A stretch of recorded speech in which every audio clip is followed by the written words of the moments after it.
बिस्मिल्लाहिर्रहमानिर्रहीम। अस्सलाम वालेकुम। मेरा नाम असद नवाज़ है। आज मैं ASP.NET कोर का कोर्स स्टार्ट करने लगा हूँ, जो कि एक प्लेलिस्ट के ऊपर जो है मुश्तमिल होगा, जिसमें कुछ वीडियोस थ्योरेटिकल होंगी और कुछ वीडियोस आपको प्रैक्टिकल मिलेंगी, ताकि आपको जो है वो समझने में आसानी रहे। ये कोर्स का रोड मैप है, जो कि बता रहा है कि हम इस कोर्स में किन किन टॉपिक के ऊपर जो है बात करेंगे। इस कोर्स में हम ये सब सीखेंगे। पहले हम देखेंगे ASP.NET कोर क्या होता है और क्यों बनाया गया। फिर बैकएंड और फ्रंट एंड ऑप्शन के बारे में बात करेंगे। MVC पैटर्न क्या है और क्यों यूज़ करते हैं, डेटाबेस कैसे सेट करते हैं, और आखिर में हम रजिस्ट्रेशन और लॉगिन जो सिस्टम है वो बनाएंगे। What is ASP.NET core? ASP.NET core क्या होता है? पॉइंट 1 पे आते हैं जी। Microsoft C sharp tool for web apps. ASP.NET core एक माइक्रोसॉफ्ट का टूल है जो सी शॉप लैंग्वेज में वेबसाइट और वेब एप्लीकेशन बनाने के लिए यूज़ होता है। पॉइंट 2, जैसे कि जावा वाले स्प्रिंग यूज़ करते हैं, PHP वाले लारावेल यूज़ करते हैं, और पाइथन वाले फ्लास्क यूज़ करते हैं, और जावास्क्रिप्ट वाले नोड.js यूज़ करते हैं। ये इनके फ्रेमवर्क हैं basically. Same to same ASP.NET core जो है वो यूज़ होता है as a framework. .NET Microsoft का प्लेटफॉर्म है, जो कि 2001 में मतलब बनाया गया, या 2001 से चल रहा है। इसको आप जावा वर्चुअल मशीन की तरह समझ सकते हैं। जैसे जावा की कोड JVM पर चलती है, वैसे ही सी शार्प की जो कोड होती है वो .NET पर चलती है। ASP is equal to active server pages, मतलब डायनेमिक पेजेस बनाने के लिए हम यूज़ करते हैं। इसको हम ASP इसलिए कहते हैं। ASP मतलब एक्टिव सर्वर पेजेस। कोर क्यों कहते हैं जी? क्योंकि ये ओपन सोर्स है, प्लेटफॉर्म जो है इंडिपेंडेंट है। आप चाहें तो उसको विंडोज़ पे यूज़ करें, चाहे तो आप लाइनक्स पे यूज़ करें, चाहे तो आप इसको मैक पे करें। इसलिए हम इसको कोर कहते हैं, क्योंकि ओपन सोर्स होता है ये। ASP.NET कोर की ज़रूरत क्यों पड़ी? असल में जो ASP.NET पुराने वाला था वो बेसिकली जस्ट विंडो के ऊपर काम करता था, इसलिए जो है वो ASP.NET कोर जो है ये बनाया गया, क्योंकि डेवलपर जो थे उनकी वो चाहते थे कि ऐसा फ्रेमवर्क हो जो कि प्लेटफॉर्म इंडिपेंडेंट हो, मतलब उसको हम विंडो के ऊपर यूज़ करें, लाइनक्स पे करें, मैक पे करें, ठीक है, तो उन सब के ऊपर हम उसको यूज़ कर सकें। उसके बाद ये जो ASP.NET कोर है ना, ये जो पुराने वाला वर्जन था ASP.NET वाला, ठीक है, उससे जो है ना ये कोर वाला जो था ये थोड़ा बहुत फास्ट भी है, उससे बेहतर है, परफॉर्मेंस इसकी आपको बेहतर मिलेगी। उसके बाद ये क्लाउड के ऊपर भी काम कर रहा है, तो मतलब बैक एंड और फ्रंट एंड जो है ना इसकी ऑप्शन आपको इसमें मिल जाते हैं।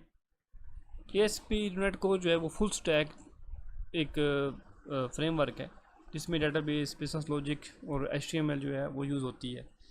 आप चाहें तो मतलब जो बाकी इसकी जो फ्रंट एंड के फ्रेमवर्क हैं उनको भी साथ कंबाइन करके यूज़ कर सकते हैं। इसका ये बड़ा बेनिफिट आपको मिल जाता है। अगर आपको फ्रंट एंड पसंद नहीं आती HTML वगैरह वाली, तो आप चाहो तो रिएक्ट यूज़ कर लो, एंगुलर यूज़ कर लो, मोबाइल ऐप्स के ऊपर भी इसको जो है वो यूज़ कर सकते हो। जैसे आप रिएक्ट में फ्रंट एंड बनाते हो, ठीक है, और जो आप चाहते हो कि बैक एंड जो है वो मेरी ASP.NET की यूज़ होती रहे, तो ये मतलब इसके ऊपर ऑप्शन आपको देखने को मिलता है। MVC क्या होता है? MVC बेसिकली स्टैंड फॉर है जी मॉडल व्यू कंट्रोलर। M मतलब मॉडल, V मतलब व्यू, एंड C मतलब कंट्रोलर। मॉडल जो होता है ना बेसिकली डाटा और बिजनेस लॉजिक के ऊपर काम करता है। मतलब इसके अगर आप इसको क्रिएट करते हो, मैं भी करके दिखाऊंगा भी सही, तो 3 फोल्डर जो है वो ऑटोमेटिक क्रिएट होते हैं। मतलब इसको जब हम क्रिएट करते हैं तो काफ़ी ज़्यादा जो कोड होता है वो खुद ब खुद हमको देखने को मिल जाता है, हमको क्रिएट करने की ज़रूरत नहीं पड़ती। तो जो मॉडल वाला फोल्डर होता है उसमें डाटा और बिजनेस लॉजिक जो होंगे ना वो सारे ऑपरेशन परफॉर्म होंगे। व्यू के अंदर आपके HTML के फॉर्म वगैरह आएंगे, यूज़र इंटरफेसेस वगैरह आएंगे, तो ये मतलब अलग पैटर्न बन जाता है जिसमें आप HTML का कोड लिख सकते हो, CSS का कोड लिख सकते हो, तो ये बड़ा बेनिफिट है। उसके बाद कंट्रोलर जो होता है वो जस्ट रिक्वेस्ट को हैंडलिंग करता है। मतलब मॉडल से जो रिक्वेस्ट आ रही है, व्यू से जो रिक्वेस्ट मतलब यूज़र से जो रिक्वेस्ट आएगी ना, वो कंट्रोलर जो है ना वो भेजनी होती है मॉडल को। फिर मॉडल जो है वो रिक्वेस्ट भेजता है कंट्रोलर को, फिर कंट्रोलर ने रिक्वेस्ट दोबारा व्यू को भेजनी होती है, फिर व्यू जो होता है फिर एंड यूज़र को रिक्वेस्ट भेजता है। तो मतलब ये पूरा एक प्रोसेस है, आगे मैं आपको डायग्राम के अंदर भी समझाता हूँ। तो ये ज़रूरत क्यों पड़ी इसकी? अब बात यही आती है कि भाई MVC हम क्यों यूज़ करें। देखो बेसिकली आप चाहते हो ना कि क्लीन कोड हो, तो ये क्लीन कोड के लिए MVC जो है वहाँ पे यूज़ होता है। उसके बाद रीयूज़बिलिटी अगर बात की जाए तो ये इसका बड़ा बेनिफिट है कि आपका जो कोड है वो रीयूज़ हो सकता है। आपने फॉर एग्जांपल मतलब एक कोड लिखा हुआ है इंडेक्स पेज के लिए, आप चाहते हो कि प्रोडक्ट की जो डिटेल है उनको व्यू करना है तो वहाँ पे भी यूज़ हो जाए वही सेम डिटेल। या फिर जैसे आप ऐड टू कार्ड या प्लेस ऑर्डर करते हो तो यहाँ पे साइड पे आपको जो है वो एक मतलब प्रोडक्ट की डिटेल वगैरह देखने को मिलती हैं, इमेजेस वगैरह या उसकी प्राइस वगैरह या उसका नाम वगैरह। तो वो जो कोड होता है वो मतलब उसको रीयूज़ कर सकते हैं। अगर आपने इंडेक्स के लिए एक कोड लिखा हुआ है तो आप उसको बाकी पेजेस के लिए भी यूज़ कर सकते हो, ये इसका बेनिफिट है। Use same model with different views, मतलब डिफरेंट व्यूज़ के लिए हम एक ही मॉडल को यूज़ कर सकते हैं। ईजी टेस्टिंग, अगर आपके प्रोजेक्ट में कोई एरर आ जाता है, कोई प्रॉब्लम आती है, तो आप ईज़िली इसको जो है ट्रेस कर सकते हो, उसको टेस्ट कर सकते हो कि भाई प्रॉब्लम कहाँ पे आई है, मॉडल के अंदर आई है या व्यूज़ के अंदर आई है या कंट्रोलर में प्रॉब्लम है। तो जो प्रॉब्लम जहाँ पे होगी फिर वहीं से बस जाके हम उसको ठीक करेंगे। तो ये इसका बेनिफिट है, टेस्टिंग आसान है। उसके बाद मेंटेनेंस बड़ी आसान है। मेंटेनेंस का ये रोल है, अगर आप चाहते हो कि मैंने व्यूज़ जो है ना वो सारा मुकम्मल चेंज करना है, फ्रंट एंड सारी चेंज कर दूं, बैक एंड वही रहे, तो ये बड़ा बेनिफिट है। आपको जो है वो मॉडल्स को और कंट्रोलर को छेड़ने की ज़रूरत नहीं होगी। जस्ट ओनली आप व्यू पे जाओगे और HTML के जो फॉर्म्स वगैरह होंगे वो सारे आप दोबारा क्रिएट कर लो या रीडिज़ाइन कर लो। टीम फ्रेंडली है जी, इसमें डिज़ाइनर और डेवलपर जो होंगे वो वर्क टुगेदर कर सकते हैं। मतलब डिज़ाइनर जो होगा उसका कोई लिंक नहीं हो, मतलब लिंक होता है लेकिन ये है कि वो अपना काम करता रहे और जो डेवलपर है वो अपना काम करता रहे, तो एंड में जाके फिर आपस में कनेक्ट हो जाते हैं। तो मतलब आपस में डिपेंडेंट नहीं होते, इंडिपेंडेंट जो है इंडिपेंडेंटली जो है वो एक दूसरे के ऊपर जो है वो मतलब वो काम कर सकते हैं। ये बेनिफिट था इसका MVC का, इसलिए हमने इसको यूज़ करना है। उसके बाद MVC मॉडल की ये डायग्राम है, जैसे मैंने कहा था ये डायग्राम है। इसमें क्या होता है, यूज़र जो है ना, मैं बता रहा था इस बात को कि यूज़र जो है वो रिक्वेस्ट भेजेगा कंट्रोलर को, ठीक है। कंट्रोलर रिक्वेस्ट भेजता है मॉडल को, मॉडल जो है वो डाटा को एनालाइज करता है, जो स्पेसिफिक जितना डाटा चाहिए होता है उतना ही डाटा, ना ज़्यादा ना कम, उतना ही डाटा रिस्पॉन्ड करेगा कंट्रोलर को वापस।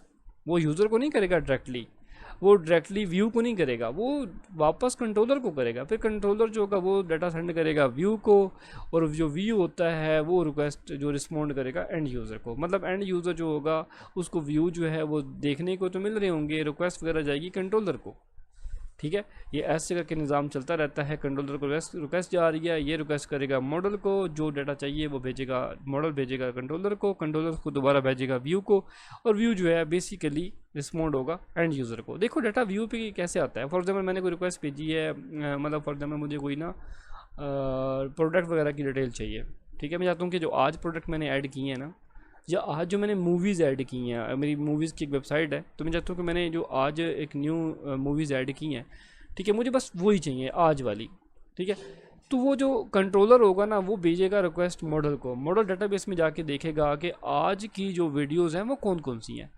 वो जो वीडियोज़ होंगी जो आज की होंगी वो क्यूरी लगाएगा, सिलेक्ट स्टैटिक फ्रॉम मूवीज़ का जो टेबल होगा उसमें जाओ, फिर वेयर जो है movies is equal to today, जो मतलब टू डे की वीडियोज़ वगैरह होंगी वो सारी मूवीज़ जो होंगी वो रिस्पॉन्ड होंगी कंट्रोलर को। कंट्रोलर फिर वही चीज़ें जो होगी वो डाटा व्यू को भेजेगा, कैसे, एक टेबल बनाएगा फ्रंट एंड के ऊपर, मतलब वो लिस्ट लगा देगा या ऑर्डर अनऑर्डर लिस्ट लगा देगा, या फिर आप टेबल के जरिए भी डाटा को भेज दोगे व्यू के ऊपर।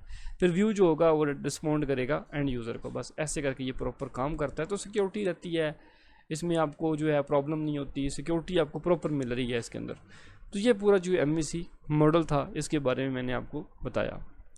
बाकी मैं जो ज़रूरी लिंक्स हैं वो सारे मैं इस वीडियो के डिस्क्रिप्शन में दूंगा, जिसमें आप विजुअल स्टूडियो इंस्टॉल कैसे करते हैं पूरी वीडियो मौजूद है, वो आपने देख लेनी है।